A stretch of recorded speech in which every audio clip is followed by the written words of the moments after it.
Every time I revisit this series, I always end up landing on the same conclusion.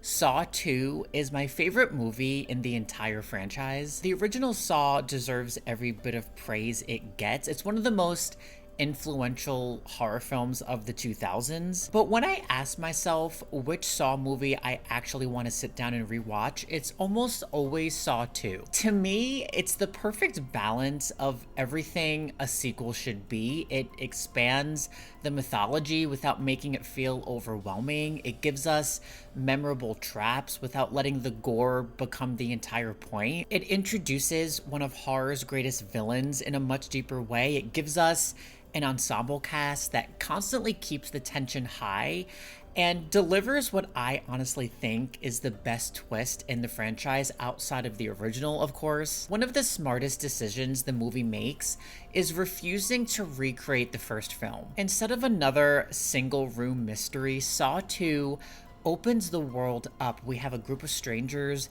trapped inside a rundown house filling with nerve gas, while Detective Eric Matthews tries to save his son. And at the center of it all sits John Kramer, not hiding behind a distorted voice on a tape recorder anymore, but calmly waiting to be caught. And we kind of go back and forth between those two storylines, and that's what makes the pacing so engaging. Every time the tension inside the house reaches a breaking point, the film cuts back to the psychological battle between John and Eric. But more importantly, this is the movie that truly makes Jigsaw a character instead of just a mystery. For the first time, we actually get to spend time with him. We learn more about his philosophy, his past, why he believes putting people through unimaginable suffering somehow gives them a greater appreciation for life. John becomes convinced that people waste the gift of living. In his mind, trauma creates gratitude. It's a completely warped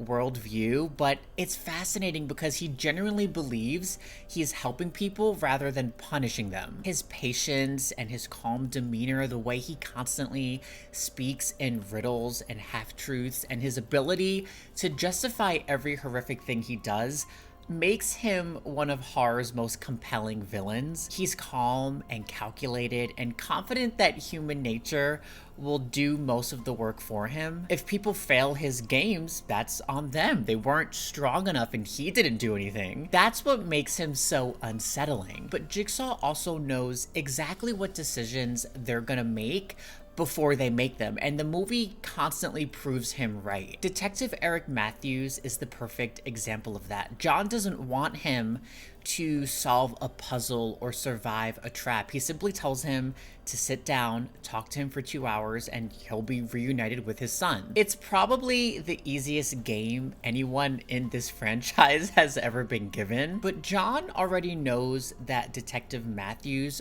won't be able to do that. He's a corrupt detective who planted evidence, framed innocent people, and spent years using violence to solve his problems. The people trapped inside the house with his son are all victims of Detective Matthews' corruption. In John's twisted sense of justice, forcing them to survive next to Eric's son is meant to teach him empathy. But of course, Eric never learns the lesson.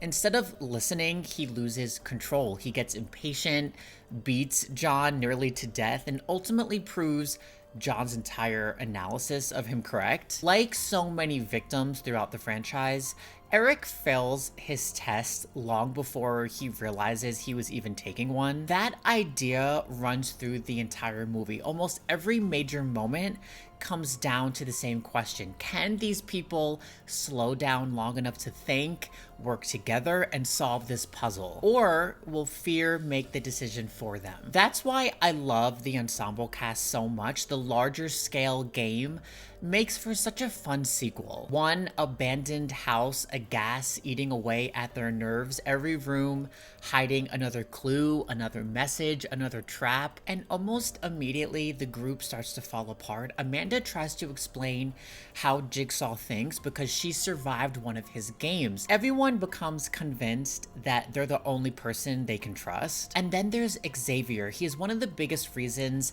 Saw 2 almost starts feeling like a slasher, because as the story progresses, he becomes just as dangerous as the traps themselves. The threat isn't only the house anymore, it's the people trapped inside of it. And that completely changes the energy of the movie. The nerve gas slowly filling every room already kind of creates this constant sense of urgency, but once Xavier turns on the group, the house starts feeling less like a series of escape rooms the group tries to solve, and more like an every man for themselves survival film. I also think Saw 2 has some of the franchise's most memorable traps. The Venus flytrap opening immediately sets the tone. It's such an iconic opening because it kind of feels like a spiritual successor to Amanda's reverse bear trap from the first movie. Detective Matthew's informant finds himself locked in a grimy room covered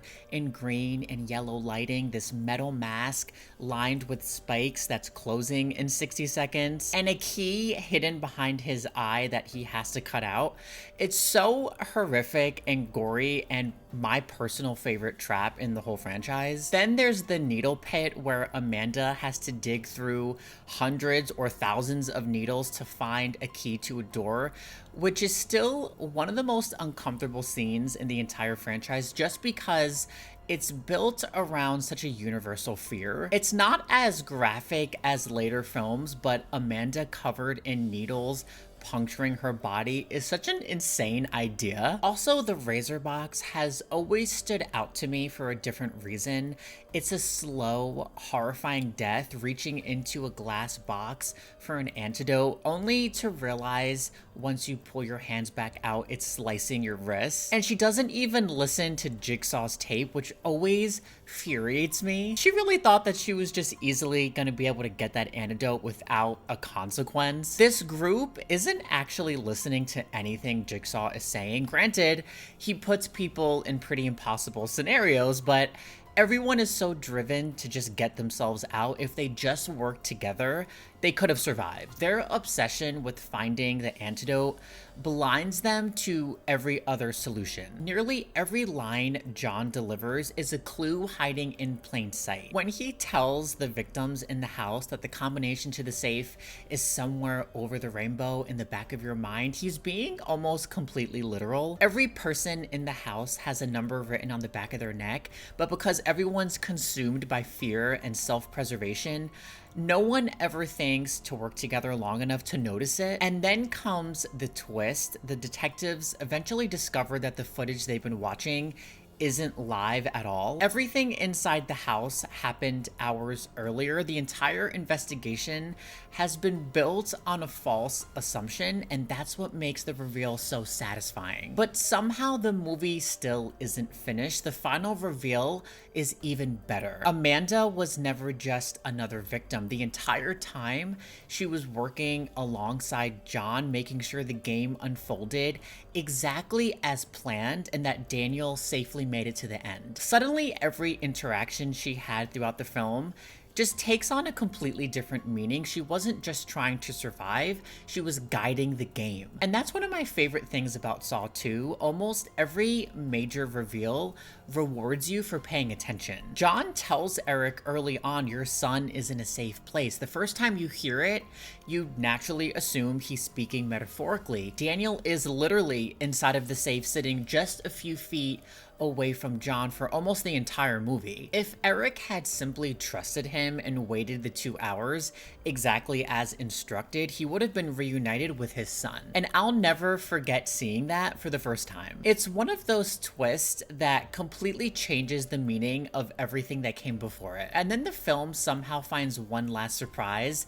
The climax inside the house becomes this amazing chase scene as Xavier goes into complete desperation. He's hunting everyone down for the numbers on the back of their neck before eventually carving out a piece of his own with a knife. Meanwhile, Eric races to the house only to find that the game is already over and he's too late. And in one final cruel act of irony, Eric ends up being trapped inside the very bathroom where the original Saw took place. It's just the perfect full circle ending. The movie doesn't just connect itself to the first film for the sake of fan service. It reinforces the idea that no matter how much Eric fought against John's rules, he still ended up exactly where John knew he would. And that's ultimately why Saw 2 is my favorite. It has the perfect balance of mystery and suspense and memorable characters, psychological horror, and just genuinely clever storytelling. For me, this is the movie where the franchise really found its identity, and nearly 20 years later, I still think that Saw 2